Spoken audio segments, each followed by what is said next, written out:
Try running through your volleys rather than stopping whenever you have time, as long as you know the ball's not going to go over your head. My friend Ryan over at 2 Minute Tennis made a few great analogies about this. Imagine if you're running a race, you're not going to stop right at the finish line, but you're actually going to run through the finish line. So it's the same concept here. If we are going fast and then suddenly we put on the brakes, that puts us in an unbalanced position, and we're also not as close to the net to play the ball as we could be.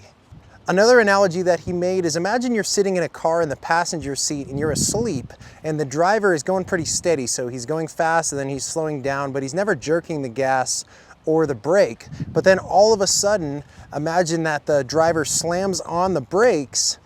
You're probably going to wake up, right? That jolt of momentum, that's the same thing on the volleys. And so if we're running up to a volley and then suddenly we stop, look how everything goes forward and I'm off balance. Whereas if I can run through the shot and just keep going, I'm hitting a much more balanced shot, and I'm also playing from closer to the net, which improves my chances of winning the point on that volley.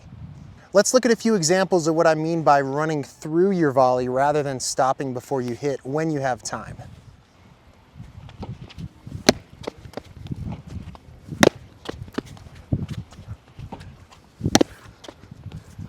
Now there's two things that I could do wrong here. Number one is I just wait for the ball to come all the way to me, and it ends up creating a more difficult volley than it should be.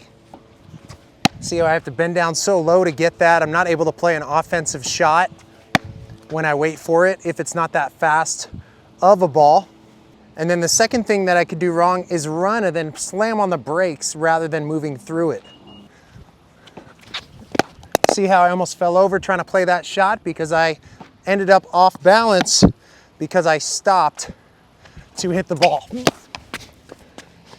Because I stopped, now my whole momentum is going forward and down. I'm gonna hit a lot of balls in the net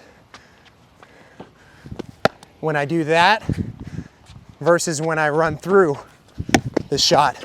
I'm much more on balance. Another thing about running through your volleys is by having that momentum, it creates a power mechanism for you. So you don't have to rely on the racket as much to generate the power if you're running through it.